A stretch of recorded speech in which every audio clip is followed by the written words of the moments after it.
Justine Augier, de l'ardeur. Histoire de Razan Zetouneh, avocate syrienne.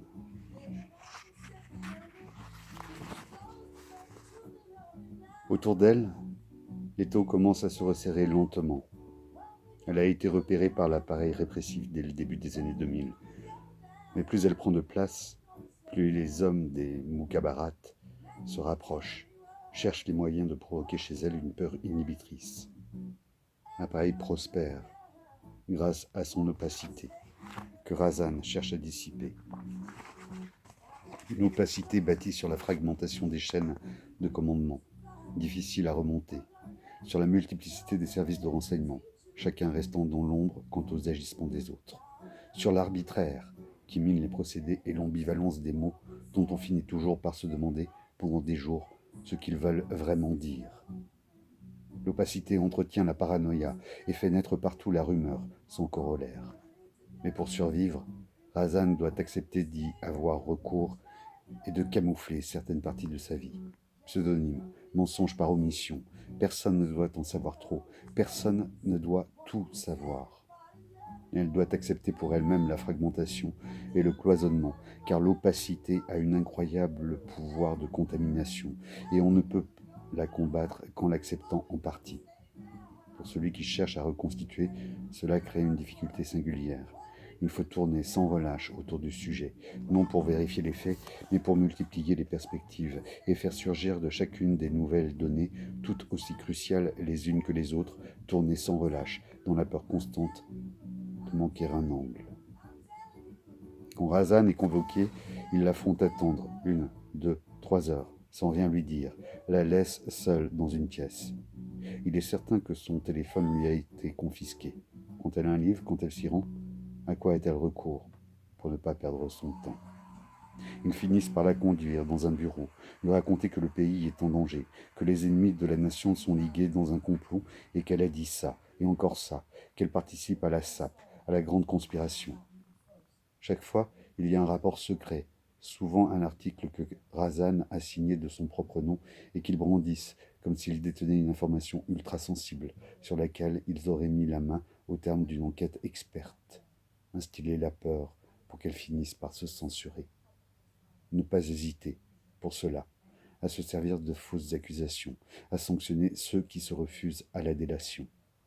Pendant des mois, le régime tente d'infuser la méfiance entre Razan et l'un de ses amis, pour la faire douter de ceux qui l'entourent. Cet ami est militant pour le droit des femmes, mais sous un autre nom, et de façon secrète, il se livre à des activités politiques. Les services de renseignement commencent à la soupçonner et l'invitent, de plus en plus, souvent, à venir boire le café. Des dizaines de fois en quelques mois. À cette époque, il voit beaucoup Razan, avec laquelle il travaille à un projet. Il se retrouve chez elle, chez lui, chez Yacine.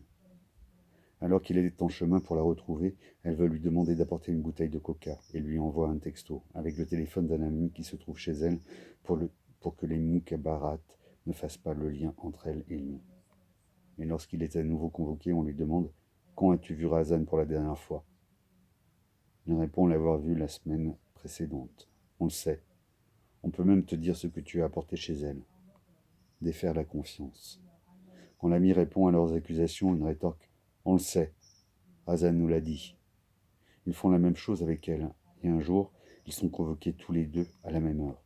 Quand il arrive, on n'installe pas dans la pièce habituelle, mais dans une pièce plus confortable, réservée aux informateurs. Un homme ouvre une porte pour qu'il découvre Razan assise dans une pièce voisine. Il feint la surprise. Les hommes des Moukabarat prétendent avoir ouvert par erreur. Oh merde, désolé. Un officier entre dans la pièce pour réprimander celui qui a ouvert la porte. Une vraie comédie, dont l'ami rit encore. Razan n'a plus le droit de quitter le pays depuis qu'elle a fait un voyage en Tunisie en 2001. Elle a reçu une bourse pour passer un mois à l'Institut arabe pour les droits de l'homme. Et il est amusant de penser qu'elle est allée en Tunisie justement, de penser au lien entre les deux pays, entre les deux jeunesses et leurs envies de changement, à l'émulation qui voyage. À son retour, elle est convoquée. On lui fait comprendre que si elle compte quitter la Syrie à nouveau, il faudra qu'elle vienne en demander l'autorisation, avec déférence. Razan refuse de demander quoi que ce soit. elle décide de ne plus quitter la Syrie et d'ignorer les convocations. Un soir, quand elle sort de son bureau, des hommes la forcent à monter à l'arrière de leur voiture. L'ami qui raconte est à moitié hilar. Tu ne savais pas qu'elle avait déjà été enlevée? Les gens du petit restaurant du bas de l'immeuble ont assisté à la scène, montent dans le bureau et avertissent un collègue de Razan. L'avocate a été kidnappée. On comprend que les Moukabarat ont fait le coup et elle est relâchée dans la nuit. Lorsqu'elle s'est retrouvée à l'arrière de la voiture, assise à côté de l'officier, il lui a fait la leçon. Tu refuses de venir? Tu te crois forte, mais tu vois, on vient te chercher quand on veut. Assise sur la banquette, Razan est alerte, sent que le scénario a déraillé, qu'à partir de ce point-là, une large part d'incertitude émerge. Elle doit songer à la possibilité d'être arrêtée pour longtemps, possibilité indéniable, plausible, à la possibilité d'être torturée. Peut-être qu'elle tremble un peu, qu'elle a soudain trop chaud ou trop froid, ou les deux à la fois, mais Razan ne se démonte pas, regarde l'officier droit dans les yeux et lui dit « Je le sais bien. D'ailleurs, je me tiens prête. J'ai toujours ma brosse à dents dans mon sac. » Se tenir prête, c'est d'abord se familiariser avec ce qu'implique la détention, avec les techniques de torture pour réduire la part d'inconnu qui fait monter la peur. Ceux qui en sont revenus confirment l'utilité d'un tel travail de préparation physique et mentale. Ils s'y sont adonnés, le soir, en s'endormant, la journée, en écoutant les témoignages des anciens détenus, se sont imaginés les actes de violence avec précision pour les délester de leur pouvoir d'intimidation.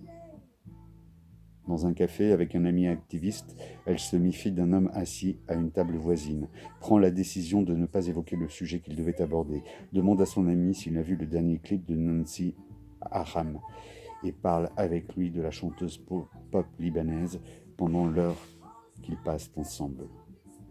On trouve sur internet une vidéo de Razan que j'aime beaucoup. C'est un petit sujet monté par une équipe de France 3, diffusé lors du journal télévisé du soir en juin 2005, dans lequel la journaliste s'intéresse à la jeunesse syrienne. Elle filme d'abord un jeune qui a choisi l'exil, puis un autre qui est resté en Syrie mais garde le silence. Et puis avec ce ton de journal télévisé à la française, Razan, elle, ose dire qu'il n'y a pas de démocratie en Syrie.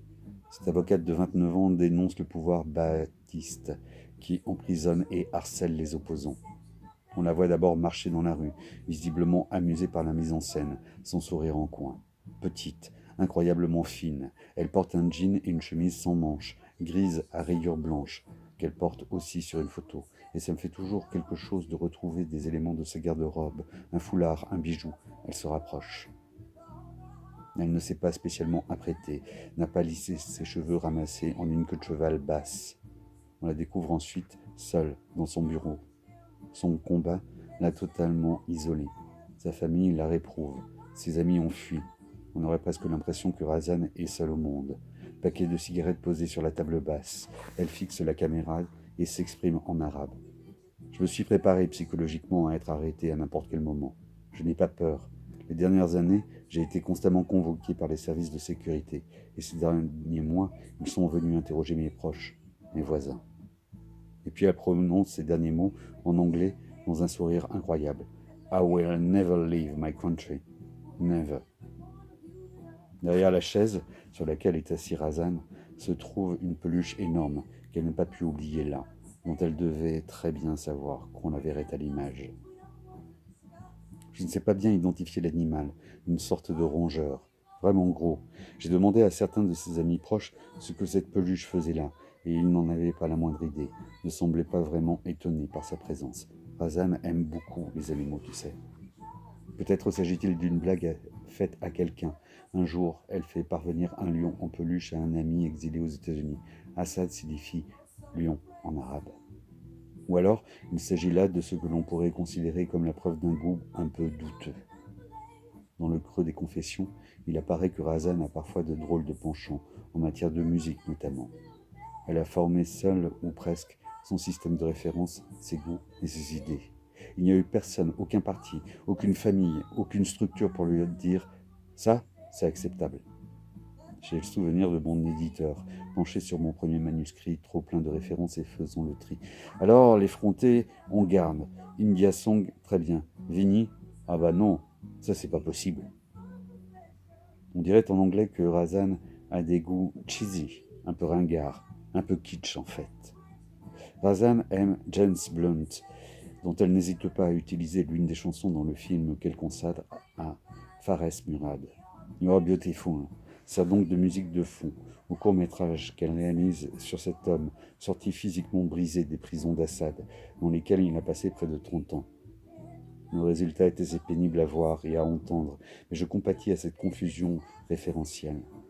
Razan est bien consciente du côté affreusement ringard de James Blunt. Sa sœur se moque gentiment quand elle demande qu'on lui fasse parvenir le dernier album.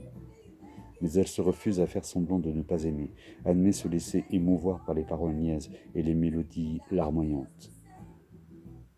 Je suis allé chercher ce texte de Kundera dans l'insoutenable légèreté de l'être. Le kitsch fait naître coup sur coup 2 larmes d'émotion.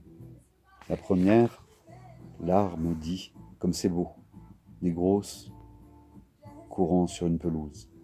La deuxième larme dit comme c'est beau, d'être ému avec toute l'humanité à la vue de gosses courant sur une pelouse.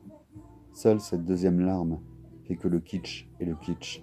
La fraternité de tous les hommes ne pourra être fondée que sur le kitsch.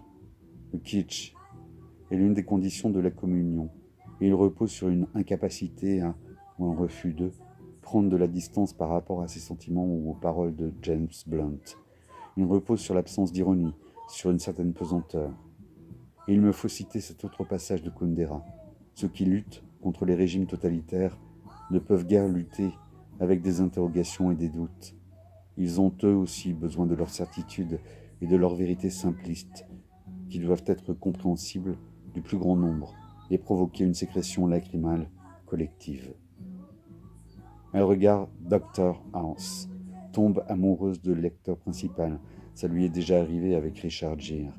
En parle avec un enthousiasme ému, cet enthousiasme dont on est sûr que rien ne viendra jamais à bout quand on l'exprime. Well joue le jeu, s'indigne en souriant et feint la jalousie.